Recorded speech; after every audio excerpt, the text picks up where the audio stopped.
చెప్పండి. తెలిసిన విధంగా ఈరోజు 18వ తేదీన నామినేషన్స్ స్వీకరించడం స్టార్ట్ అవుతుంది. అసెంబ్లీకి మరియు పార్లమెంటుకు గాను కలెక్టర్ గారి దగ్గర, అసెంబ్లీకి సంబంధించి ఆ రిటర్నింగ్ ఆఫీసర్ల దగ్గర, ఇక్కడ పలమనేరు రిటర్నింగ్ ఆఫీసర్గా ఆర్టీఓ పలమనేరు ఉండడం వల్ల నేను ఈరోజు నామినేషన్ తీసుకోవడం జరుగుతుంది. ఈ రోజు నుండి 25వ తేదీ మధ్యాహ్నం 3 గంటల వరకు కూడా నామినేషన్ స్వీకరించబడతాయి. ప్రతిరోజున కూడా ఉదయం 11 గంటల నుంచి మధ్యాహ్నం 3 గంటల వరకు మాత్రమే స్వీకరించబడతాయండి. ఆ 3 గంటల తర్వాత గేట్ క్లోజ్ చేయడం జరుగుతుంది. చివరి రోజున కూడా 3 గంటల తర్వాత ఎటువంటి నామినేషన్ స్వీకరించబడదు. 3 గంటల వరకు ఎవరైతే లోపలికి వస్తారో వాళ్ళందరినీ కూడా ఒక సీరియల్ నెంబర్లో పెట్టి వాళ్ళందరికీ కూడా లేట్ అయినా సరే వాళ్ళందరికీ కూడా నామినేషన్ స్వీకరించబడి వాళ్ళకి ఇవ్వాల్సిన అక్నాలజ్మెంట్ అన్ని ఇవ్వడం జరుగుతుంది. సో దీనికి సంబంధించి అందరూ కూడా ఎవరైతే ఎన్నికల్లో పాల్గొనాలనుకుంటారో అటువంటి అభ్యర్థులందరూ కూడా దీన్ని గమనించగలరు.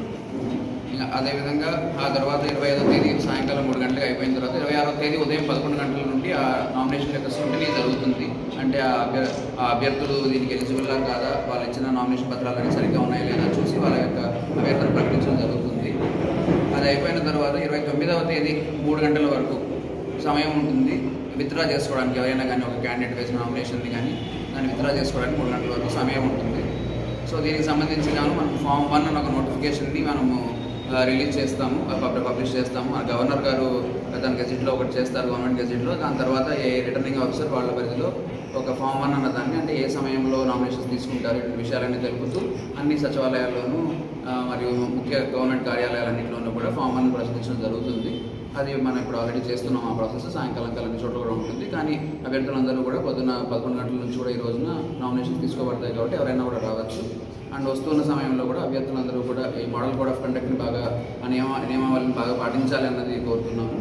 ఉదయం 11 గంటల నుంచి 3 గంటల వరకు ఒక 100 మీటర్ల దూరంలోనూ ఆర్డీఓ ఆఫీసర్ అంటే రిటర్నింగ్ ఆఫీసర్ యొక్క కార్యాలయం నుండి ఒక 100 మీటర్ల దూరంలో దాన్ని అందరినీ కూడా ఆపడం జరుగుతుంది. కేవలం 3 వెహికల్స్ మాత్రమే, ఒక అభ్యర్థి తరపున 3 వెహికల్స్ మాత్రమే, అంటే కేవలం అభ్యర్థి మరియు 4 మాత్రమే లోపలికి వచ్చే విధంగా ఆస్కారం ఉంటుందండి. సో ఈ విషయాలను కూడా గమనించుకొని అదేవిధంగా ర్యాలీలు అవి చేస్తున్నప్పుడు కూడా ఎంసీసీ కోడ్ అంతా కూడా అందరూ పాటించవలసిందిగా కోరుతూ ఉన్నాము.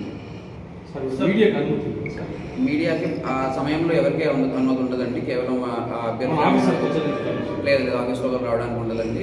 100 మీటర్ల పరిధి లోపలికి ఎవరు కూడా కేవలం ఈ ఎన్నికలు నిర్వహిస్తున్న అధికారులు తప్పిస్తే ఎవరు రావడానికి ఉండదు. బట్ దానికి సంబంధించి వాళ్ళు ఏదైతే అఫిడవిట్లు నామినేషన్లు వేస్తారో వాటి యొక్క నమూనా పత్రాలు మాత్రం మీకు ఇవ్వడం జరుగుతుంది. 3 గంటలు అయిపోయిన తర్వాత సాయంకాలం 5 గంటల లోపల మీకు అవి ఇచ్చే విధంగా మేము చూస్తాం. ఎవరో ఒకరికి ఇస్తే మీరు వాటన్నింటిని కూడా లేదండి. నామినేషన్ టైంలో ఇవ్వాలని అలా ఏం లేదు, అలాంటి అవకాశం లేదు. అది సెక్యూరిటీ పరంగాను అండ్ అక్కడ ఎంసీసీ కోడ్ అటువంటి వాటిని కూడా వైలేషన్స్ జరగకుండా చూడడానికి ఓన్లీ ఆఫీసెస్ ఉండడం వల్ల జరుగుతుంది.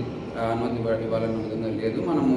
కానీ తప్పకుండా అవన్నీ కూడా నామినేషన్లు కానీ అఫిడవిట్లు కానీ అటువంటివన్నీ మీరు తీసుకునే అధికారం మీకు ఉంటుంది, ఇవ్వాల్సిన బాధ్యత కూడా మాకు ఉంటుంది. సో తప్పకుండా ఏవైనా వాళ్ళు ఏ రోజుకి ఆ రోజున ఇస్తున్న నామినేషన్లు, వాళ్ళు నామినేషన్ తీసుకున్న ఫోటోలు అటువంటివన్నీ కూడా మేము ఇవ్వడం జరుగుతుంది. దాంట్లో అటువంటి ఇబ్బంది మీకు కలగదు. అదేవిధంగా అఫిడవిట్లు వేస్తారు, అఫిడవిట్లు కూడా మీకు ఇవ్వడం జరుగుతుంది. నామినేషన్లు అఫిడవిట్లు అన్నింటినీ కూడా మనం నోటీస్ బోర్డులో పెడతాము, ఆర్ఓ నోటీస్ బోర్డులో పెడతాము. అదేవిధంగా మీరు అడిగిన వాళ్ళకి ఎవరికన్నా అడిగిన విధంగా కాపీస్ కూడా ఇస్తాం.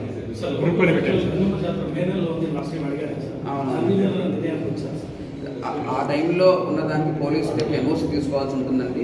ఆ సమయంలో పోలీసులు ఇవ్వగలిగే దాన్ని బట్టి ఉంటుంది. సో ఆ టైంలో ఎలక్షన్ సంబంధించి మనకి ఎక్కువ బందోబస్తులో ఉంటారు కాబట్టి ఎంతవరకు ఇవ్వగలరు అన్నదాన్ని ఆ టైంలో ఉన్న వర్గాలకు సంబంధించి డిఫరెంట్ ప్లేసెస్లో ఎలక్షన్ జరుగుతూ ఉన్నాయి. ఇక్కడే కాకుండా ఇక్కడ నుంచి అక్కడ కూడా వెళ్ళిపోయి ఉంటారు పోలీసులు కొంతమంది.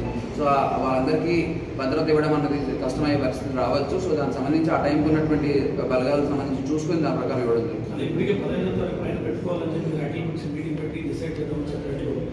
అదే అండి, ఆ విధంగా పెట్టుకుంటే వాళ్ళకి అందరికీ కూడా మంచిదని నేను వాళ్ళందరికీ కూడా చెప్తున్నది. ఒక 15వ తేదీ తర్వాత నుంచి ఎప్పుడు పెట్టుకున్నా సరే మనం దాని సంబంధించి భద్రత అంతా చూసుకోవడానికి ఉంటుంది. ఎందుకంటే ఈ గంగమ్మ జాతర జరుగుతున్న ప్లేసెస్ వాటన్నిటిలో పోలింగ్ స్టేషన్లు అన్ని చోట్ల ఉంటాయి. ప్రతి చోట ఒక పోలింగ్ స్టేషన్ చుట్టుపక్కల అంతా కూడా 144 సెక్షన్ ఉంటుంది. ఆటోమేటిక్ ఎలక్షన్ ఉన్న టైంలో ఒక 2 రోజుల ముందు 2 రోజుల తర్వాత పెట్టే అవకాశం కూడా ఉంటుంది. అలా ఉన్నప్పుడు వాళ్ళందరూ జాతర పెట్టుకున్నా సరే బాగా జరుపుకోవాలి అని అంటే ఇవన్నీ ఉండడం వల్ల అడ్డంకులు అవుతాయి. కాబట్టి వాళ్ళ మేలు దృష్ట్యానే వాళ్ళు దాన్ని కొంచెం పోస్ట్పోన్ చేసుకుని అదే తర్వాత పెట్టుకుంటే మంచిది అన్నది అనుకోవడం. అందరూ కూడా జిల్లా యంత్రాంగం అందరూ సార్ వాళ్ళు చెప్పింది కూడా అదే అలా అనుకోవడం. బట్ దానికి సంబంధించి వాళ్ళు ఇచ్చే అప్లికేషన్ బట్టి ఆ టైం ఉన్న మన ఎన్ఓసీ ఇవ్వగలమా లేదా, పోలీసుల తరఫున ఎన్సీసీ తరఫున ఇవ్వగలమా లేదా అనేది ఆ రోజు చూసుకుని తీసుకోవడం జరుగుతుంది ఆ సమయానికి. కానీ 15వ తేదీ తర్వాత పెట్టుకుంటే మంచిదని అందరికీ చెప్పారు.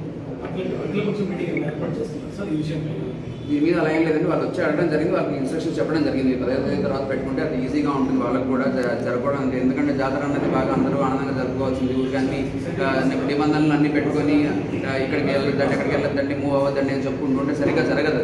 అది బాగా జరగాలి అని అంటే మనం ఫ్రీ అయిపోయిన తర్వాత ఎలక్షన్స్ పక్కన పెట్టేసిన తర్వాత మనం చేసుకుంటే అందరూ కూడా బాగా పాల్గొనొచ్చు ఉద్దేశం. ఆ విధంగా వాళ్ళకి చెప్పండి. సార్ ఈ రోజు గారు సమాచారం గ్రూప్ అని పెట్టండి సార్. మాకు అలవాటు చేస్తే ఎవరో ఒకరు సీనియర్ ఉన్నారు అంటే మాకు ఎలక్ట్రానిక్ మీడియా కాబట్టి